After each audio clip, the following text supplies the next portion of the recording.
After years of lying in wait and standing by the wayside, the Fantastic Four are finally making their way back to Marvel. As Marvel's first family, the iconic team is awaiting their long-anticipated homecoming within the next few years, after having lived under the Fox banner for some time. For weeks now, we have been receiving various rumors and theories regarding what might be lying in wait for the team, and there are a few notable leaks that are worth investigating, primarily the alleged inclusion of Kang the Conqueror in the MCU's Fantastic Four, and their first solo outing. So, stick with us today, watchers of the Marvel Multiverse, and let's dive into the source of this claim, the likelihood that it's true, and the potential places and identities that Kang might use in his adventure when the Fantastic Four unite once again. The leak comes from the notorious insider known as Daniel RPK, who has developed a reputation for being highly successful in his claims. His information has shown itself to be generally reliable, and as of now, we have no reason not to believe him simply based on his accuracy in the past. The claim states a few things. First off, it claims that while Kang will be present in the project, he will not be the primary antagonist of the Fantastic Four film, nor will Doctor Doom.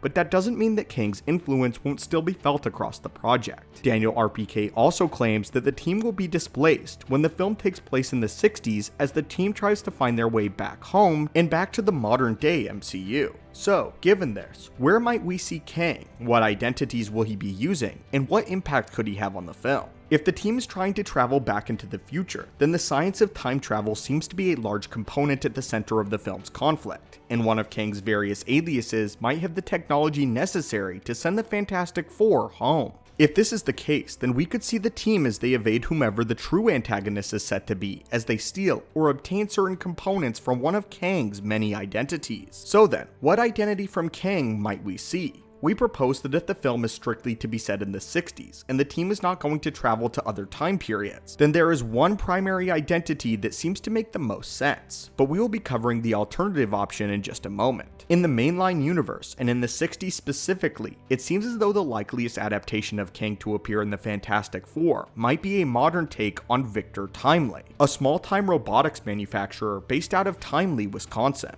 This version of Kang landed in the year 1901 and founded the town by building an esteemed robotics factory that was far beyond what anyone of the era was currently capable of. Using his future technology, he was able to grow his enterprise into a generational endeavor, and anytime he returned to the early 20th century, he would assume an identity within the Timely family, be it his own son, grandson, or great-grandson in some cases, and the Timely identity is something that he has used for years. This means that in the 1960s, he could easily pass for Victor Timely III, the grandson of the town's original founder and heir to this robotics corporation, which might house the proper component for Reed Richards to reverse engineer in order to send his family back home, whether or not he knows the full story of Victor Timely and his family or not. His robotics are likely to be far beyond what anyone else might have seen, and it might catch Reed's eye as the most advanced technological firm of the time. But this is if this film is truly set to spend most of its runtime in the 60s. So then, if the Fantastic Four is not only going to be limited to one point in time, where might we see Kang? The second option is that the Fantastic Four film will see the team hop between multiple eras, in which case Timely might not be the most appropriate identity for Kang to assume. If this is the case, then one option is that it might take influence from Kang's own debut, wherein he assumed the identity of Rama Tut, the Egyptian pharaoh. In the original source material, it was the Fantastic Four who chased Kang out of the past, and if they are going to be the time-hopping adventurers that we know, then this iconic conflict may be adapted. We know that the Fantastic Four are notorious for their curiosity and exploration, and the quantum realm might be how they end up stuck in the 60s in the first place. But they might make several stops along the way, of course. If one of their time-hopping adventures lands them in ancient Egypt, then we might not only see them come into conflict with Kang, but with Khonshu, or a previous Moon Knight as well, which would be an interesting encounter to behold. Furthermore, if this is the story that Marvel elects to go with, then what if their conflict with Kang doesn't actually take place on Earth at all? What identities might we see if they aren't actually in any set time period when they come across the Conqueror? We know that the quantum realm is the primary means of time travel as it stands right now, and that the quantum realm will play a large part in the third Ant-Man film, which will also serve as Kang's own debut. In fact, we know that a version of Kang exists in the quantum realm as of right now, and we proposed in the past that the realm actually acts as a sort of hub for many Kangs, a hub as they travel across the multiverse. It's perfectly reasonable to conclude that Reed and his team might use the quantum realm at some point in the film, and this seems to make sense given what we know about it.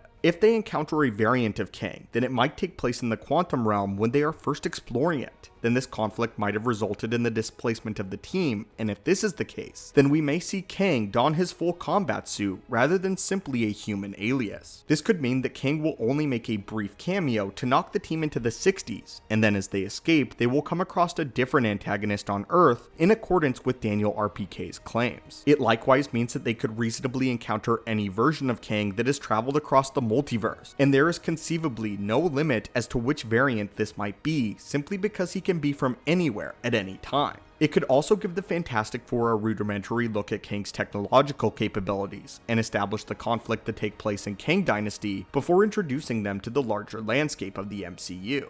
As of now, it seems as if the timely identity is the likeliest inclusion of Kang in the MCU Fantastic Four.